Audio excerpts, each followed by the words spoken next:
আমি ভুক্তভোগী। আমার মনে হয়েছে এর পেছনে রাজনৈতিক চক্রান্ত রয়েছে, রাজনৈতিক স্বার্থ কাজ করছে এবং সেই কারণে যাদবপুরকে বারবার অশান্ত করে তোলার একটা চেষ্টা হচ্ছে। তো আমার বক্তব্য হচ্ছে যে এখানে দেশবিরোধী কোনো শক্তির প্রভাব এবং রাজনৈতিক মদত আছে কি না সেটা পরিষ্কার করে একটা তদন্ত করা দরকার। সাধারণ একটা টিচারদের দিয়ে তদন্ত করে বা একটা এমনি সিভিলিয়ান দিয়ে তদন্ত করে খুব একটা কাজে আসবে বলে মনে হয় না। আমার স্থির বিশ্বাস যে এনআইএ বা কোনো সেন্ট্রাল রাষ্ট্রীয় যারা এই ব্যাপারে অভিজ্ঞ এবং যাদের এই ব্যাপারে যথেষ্ট নলেজ বা জ্ঞান আছে তাদের দিয়ে প্রকৃত তদন্ত হওয়া দরকার যে যাদবপুরকে অশান্ত করার পেছনে, যাদবপুরে বিশৃঙ্খলা তৈরির পেছনে, যাদবপুরের সুনাম নষ্ট করার পেছনে, যাদবপুরের ছেলেদের উস্কানি দেওয়ার পেছনে কোন রাজনৈতিক চক্রান্ত বা কোন স্বার্থান্বেষী চক্রান্ত কাজ করছে এটা একটা প্রপার তদন্ত হওয়া দরকার। প্রচুর তদন্ত কমিটি অতীতে হয়েছে বিভিন্ন কারণ, বিশৃঙ্খলা বা ইত্যাদি রোধ করার জন্য বা চেক করার জন্য, এমনকি র্যাগিং নিয়েও প্রচুর তদন্ত কমিটি হয়েছে, কিন্তু কোনো তদন্ত কমিটির রিপোর্ট স্বচ্ছ নয় অথবা রিপোর্ট হয়তো শেষ পর্যন্ত আসেইনি। এই ধরনের তদন্ত কমিটি করা অর্থহীন। এটা হচ্ছে আসল ঘটনাকে ধামাচাপা দেওয়ার বা এই ধরনের বিশৃঙ্খলাকে আরও বেশি মাত্রায় মদত দেওয়ার একটা অপচেষ্টা। এই ধরনের তদন্ত কমিটি করে লাভ নেই। তদন্ত কমিটি সত্যি সত্যি করতে হয় এনআইএর অফিসার দিয়ে তদন্ত কমিটি করতে হবে, কারণ এই ধরনের বিশৃঙ্খলাগুলো বা এই ধরনের রাজনৈতিক উস্কানিগুলো বা দেশের বিরুদ্ধে, রাষ্ট্রবাদের বিরুদ্ধে কথা বলার চেষ্টা কারা করছে, কেন করছে, কী উদ্দেশ্যে করছে সেইটা তদন্ত করে দেখা দরকার। আবারও খবরের শিরোনামে যাদবপুর বিশ্ববিদ্যালয়, দুই ছাত্র সংগঠনের সংঘর্ষ, যাদবপুর থানায় অভিযোগ দায়ের, তদন্ত কমিটি, একের পর এক ঘটনা ঘটে চলেছে যাদবপুরে। এই বিষয়ে আমরা কথা বলে নেব যাদবপুর বিশ্ববিদ্যালয়ের প্রাক্তন উপাচার্য অভিজিৎ চক্রবর্তীর সঙ্গে, যার সময় হোক কলরব আন্দোলন হয়েছিল এবং সেই ঘটনাকে নিয়েও প্রবল বিতর্কের সৃষ্টি হয়েছিল। স্যার, আপনাকে স্বাগত। নমস্কার। হ্যাঁ, প্রথমেই বলি যে এই যে আবার যাদবপুর, কেন বলুন তো বারবার যাদবপুরই খবরের শিরোনামে আসে এবং এরকম ঘটনা যাদবপুরে কেন হয়?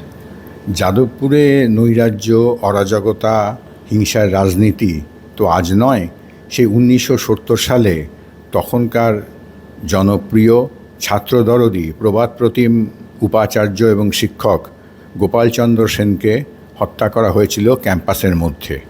এবং সেই সময় যে অভিযুক্ত হয়েছিল তারা কিছু অতি বাম ছাত্র দুষ্কৃতী, কিন্তু সেই পরে তারা শাস্তি পেয়েছিল কি না সেটা জানা যায়নি।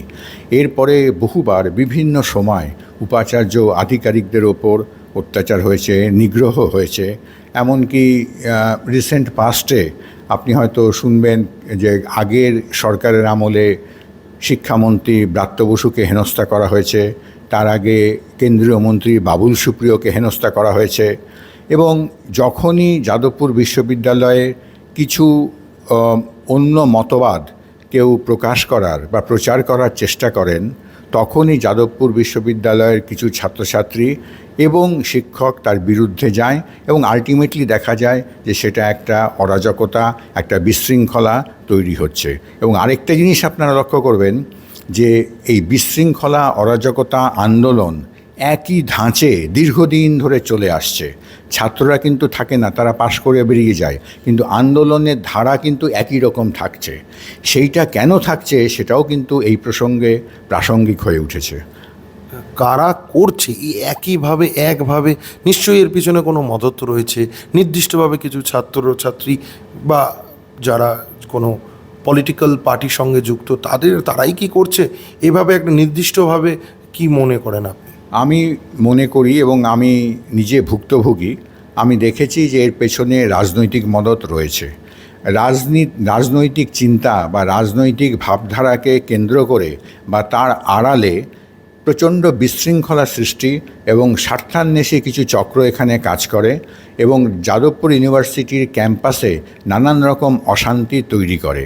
আমার সময় আমার স্পষ্ট মনে আছে যে আমি যে ড্রাগ, মদ, গাঁজা ইত্যাদি, জুয়া এসবের আসর যে সন্ধ্যাবেলা বসতো সেগুলো প্রায় সম্পূর্ণ বন্ধ করে দিয়েছিলাম এবং বন্ধ করার জন্য ঐকান্তিক চেষ্টা নিয়েছিলাম। নিজের প্রাণের ঝুঁকি নিয়ে রাত্রিবেলা টহল দিতাম এবং সেখানে কিন্তু এক শ্রেণীর মানুষ যাদবপুরের বাইরে থেকে এই ধরনের আন্দোলনকে মদত দিয়েছিল বলে এখনও সন্দেহ করা হয়। এছাড়া যাদবপুর বিশ্ববিদ্যালয়ে অনেক কোটি টাকার প্রজেক্ট এসছে। আমি একজন এক্সপার্ট নই, কিন্তু আমার মনে হয়েছিল যে এর প্রপার গভর্নমেন্ট অডিট করা দরকার। আমি সেই জায়গাটাকেও হাইলাইট করেছিলাম। সেখানেও আমার মনে হয়েছিল যে কিছু মানুষ অসন্তুষ্ট হয়েছেন।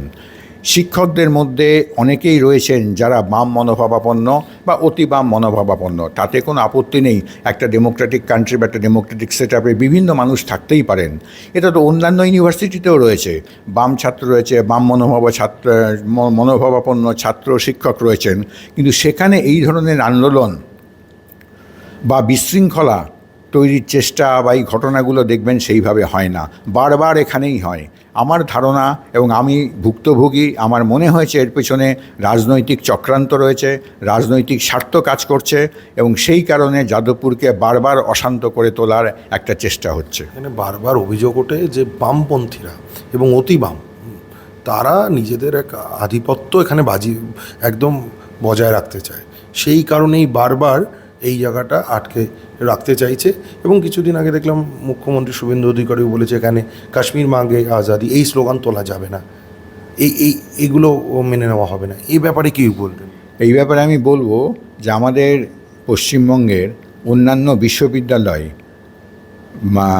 দেশবিরোধী বা রাষ্ট্রবিরোধী স্লোগান বা চিন্তাধারা হয়েছে বলে আমি শুনিনি, বা কখনো হয়েছিল এরকম কোনো কথাও আমি শুনিনি। কিন্তু যাদবপুরে কিন্তু এই ধরনের আওয়াজ উঠেছিল এক সময়, এবং হয়তোবা কোনো সময় এরকম পোস্টার বা কিছু দেখা যায়। তো আমার বক্তব্য হচ্ছে যে এখানে দেশবিরোধী কোনো শক্তির প্রভাব এবং রাজনৈতিক মদত আছে কি না সেটা পরিষ্কার করে একটা তদন্ত করা দরকার। সাধারণ একটা টিচারদের দিয়ে তদন্ত করে বা একটা এমনি সিভিলিয়ান দিয়ে তদন্ত করে খুব একটা কাজে আসবে বলে মনে হয় না।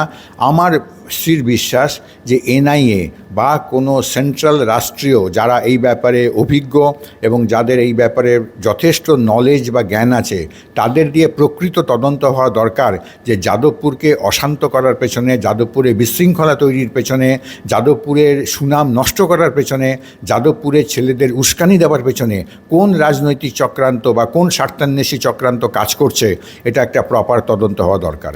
যাদবপুর বিশ্ববিদ্যালয় কর্তৃপক্ষের একটা বড় গাফিলতি আছে না, এই যে বারবার নিরাপত্তা ফেলিয়ার হচ্ছে, নিরাপত্তা বহিরাগতরা ঢুকে পড়ছে বলে অভিযোগ উঠছে।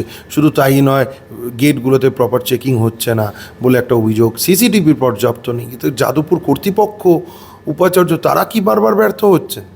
যাদবপুর বিশ্ববিদ্যালয়ে আমি ফ্লাড লাইট থেকে আরম্ভ করে সমস্ত রকম সিকিউরিটি এবং বহিরাগতদের প্রবেশ বন্ধ করা বা নির্দিষ্ট করার ব্যবস্থা করেছিলাম, এবং মহামান্য হাইকোর্ট 2014 সালে একটি অন্তর্বর্তী আদেশে পরিষ্কার নির্দেশ দিয়েছিলেন কি করতে হবে যাদবপুর বিশ্ববিদ্যালয়ে প্রপার একাডেমিক শৃঙ্খলা ফিরিয়ে আনার জন্য।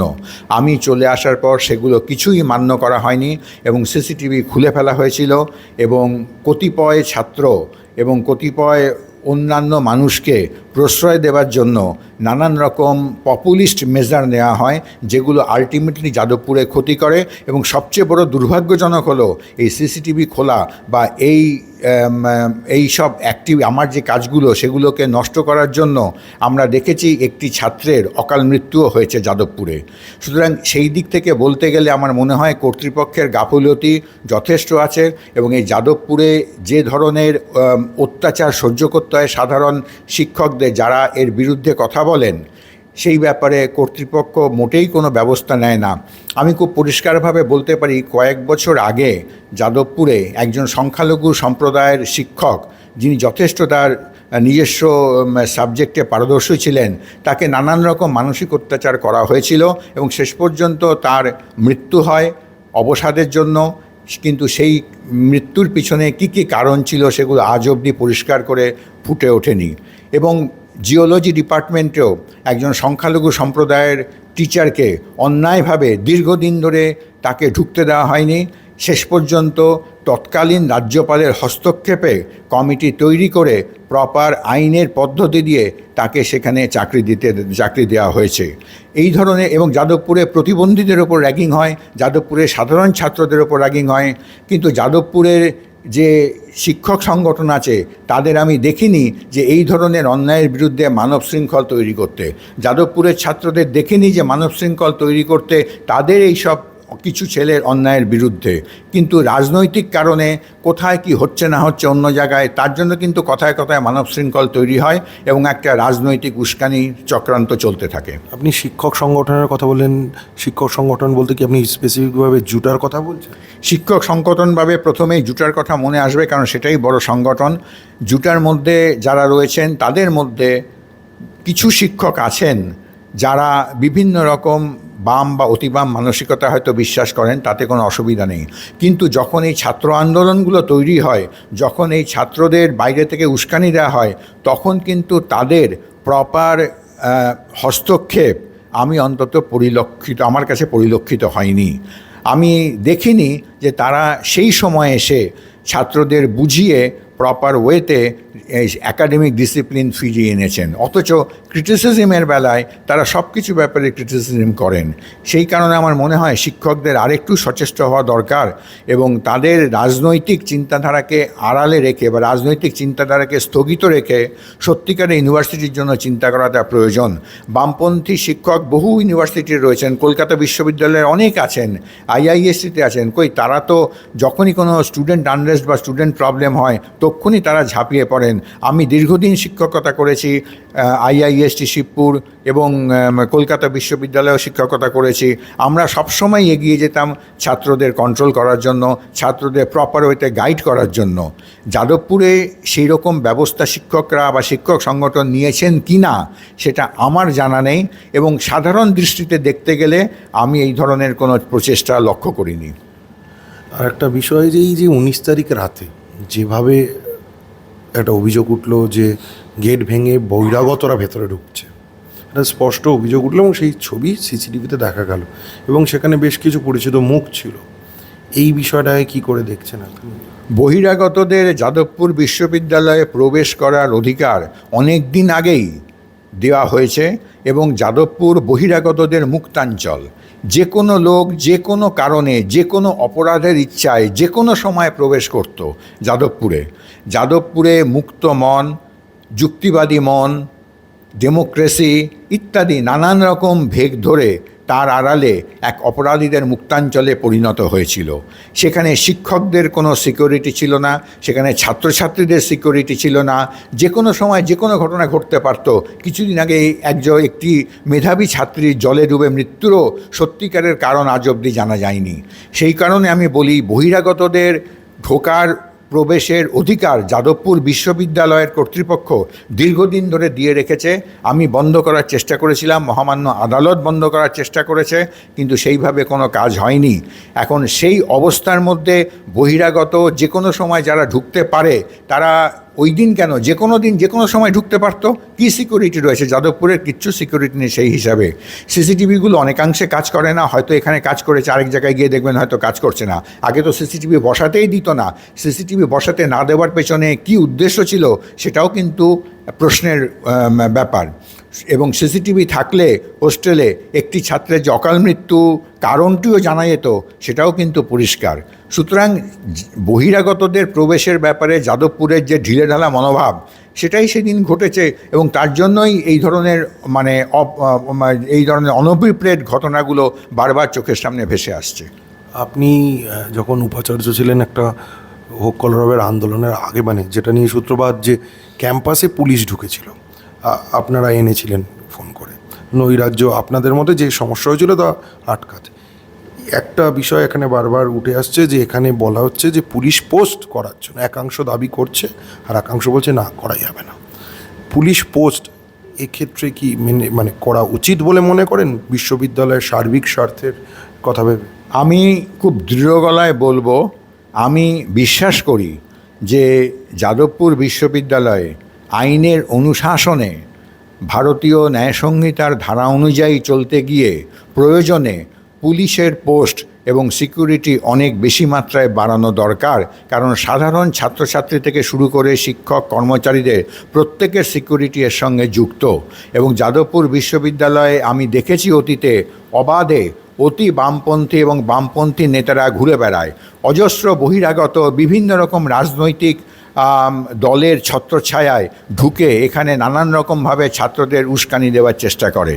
সুতরাং সেই কারণে আমি বলবো যে যেহেতু যাদবপুর ইউনিভার্সিটি ভারতের আইনের বা শাসনের বাইরে নয় এবং এটা ভারতের মধ্যে, সুতরাং ভারতের সমস্ত আইন এখানে প্রযোজ্য এবং প্রয়োজনে বা যাদবপুর বিশ্ববিদ্যালয়ে শৃঙ্খলা ভঙ্গ হলে প্রয়োজনে পুলিশ ঢুকবে, এর মধ্যে কোনো নেই। এবং 2014 সালে যখন আমি ছিলাম উপাচার্য হিসাবে, সেই সময় যে পুলিশ ঢুকেছিল সেইটা কিন্তু ইসিতে, তৎকালীন ইসিতে সেই সময় আলোচনা হয়েছিল এবং ইসিতে সিদ্ধান্ত হয়েছিল, কিন্তু আমি যেহেতু সেই সময় প্রাতিষ্ঠানিক প্রধান ছিলাম, আমি দায়িত্ব নিয়ে পুলিশকে ডেকেছিলাম। কারণ সেই সময় যেই আন্দোলন হয়েছিল সেই আন্দোলন ক্রমেই হিংস্রতার দিকে চলে যাচ্ছিল, জঙ্গি আন্দোলনে পরিণত হচ্ছিল। সুতরাং রাত 2-2:30টার সময় যেভাবে কোলাপসেবল গেট ঝাঁকানো হয়েছিল এবং যেভাবে বহিরাগতরা ঢুকছিল, তাতে ভেতরে যারা মহিলা ছিলেন, বয়স্ক টিচাররা ছিলেন এবং প্রত্যেকের প্রাণ সংশয় হতে পারত। সেই কারণেই পুলিশকে সিকিউরিটি দিতে বলা হয়েছিল। এবার পুলিশ সিকিউরিটি দিতে এসে কিভাবে সিকিউরিটি দেবে সেটা পুলিশের একান্ত নিজস্ব ব্যাপার, সেটা আমার কথায় তারা সিকিউরিটির পদ্ধতি ঠিক করবে না। সুতরাং এখনও আমি বলবো যে প্রয়োজনে পুলিশ আউটপোস্ট থাকা বা পুলিশ ডাকা কর্তৃপক্ষের সেই দৃঢ়তা দরকার, এবং সেটা যাদবপুর বিশ্ববিদ্যালয়ের সাধারণ ছাত্রছাত্রী, শিক্ষক এবং কর্মচারীদের সিকিউরিটির জন্য যথেষ্ট প্রয়োজন। কিন্তু শিক্ষার একটা পরিবেশ নষ্ট হয় না? এর মধ্যে একটা ইউনিভার্সিটির মধ্যে পুলিশ আউটপোস্ট, শিক্ষার মুক্ত চিন্তার পরিবেশ, একটা ভয়ের পরিবেশ তৈরি হবে তো? পুলিশের আউটপোস্ট বিশ্ববিদ্যালয়ের মধ্যে করার কথা বলা হয়নি।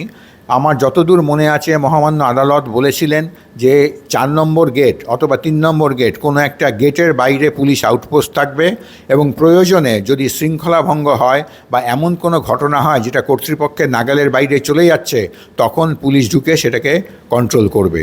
সুতরাং সেই হিসেবে বলতে গেলে পুলিশের প্রেজেন্স, কন্টিনিউয়াস পুলিশের প্রেজেন্স ইউনিভার্সিটির মধ্যে থাকার কথা বলা হয়নি, কিন্তু প্রয়োজনে যেন পুলিশ যে কোনো সময় যেতে পারে সেই কথাই বলা হয়েছিল।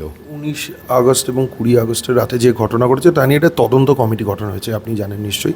কিন্তু এই তদন্ত কমিটির যিনি চেয়ারম্যান তিনি হতে রাজি হচ্ছেন না। এরকম একটা এই তদন্ত কমিটি একদিকে যেরকম হয়েছে সেরকম পুলিশে অভিযোগও দায়ের হয়েছে দুপক্ষের থেকেই। এবিভিপির তরফেও করা হয়েছে এবং বিশ্ববিদ্যালয় কর্তৃপক্ষ এদিকে করেছেন সম্পত্তি ভাঙচুর নিয়ে। কিন্তু এই অবস্থায় দাঁড়িয়ে আপনি কি বলছেন, এই ধরনের তদন্ত কমিটি করে কোনো সুরাহা হবে? এই ধরনের ঘটনাকে আটকানো যাবে? পরিবেশ সুস্থ স্বাভাবিক শিক্ষার পরিবেশ ফেরানো যাবে? প্রচুর তদন্ত কমিটি অতীতে হয়েছে বিভিন্ন কারণ, বিশৃঙ্খলা বা ইত্যাদি রোধ করার জন্য বা চেক করার জন্য, এমনকি র্যাগিং নিয়েও প্রচুর তদন্ত কমিটি হয়েছে, কিন্তু কোনো তদন্ত কমিটির রিপোর্ট স্বচ্ছ নয় অথবা রিপোর্ট হয়তো শেষ পর্যন্ত আসেইনি। এই ধরনের তদন্ত কমিটি করা অর্থহীন। এটা হচ্ছে আসল ঘটনাকে ধামাচাপা দেওয়ার বা এই ধরনের বিশৃঙ্খলাকে আরও বেশি মাত্রায় মদদ দেওয়ার একটা অপচেষ্টা। এই ধরনের তদন্ত কমিটি করে লাভ নেই। তদন্ত কমিটি সত্যি করতে হয় এনআইএর অফিসার দিয়ে তদন্ত কমিটি করতে হবে, কারণ এই ধরনের বিশৃঙ্খলাগুলো বা এই ধরনের রাজনৈতিক উস্কানিগুলো বা দেশের বিরুদ্ধে, রাষ্ট্রবাদের বিরুদ্ধে কথা বলার চেষ্টা কারা করছে, কেন করছে, কী উদ্দেশ্যে করছে, সেইটা তদন্ত করে দেখা দরকার। ধন্যবাদ। আমরা তখন কথা বলছিলাম অভিজিৎ চক্রবর্তীর সাথে।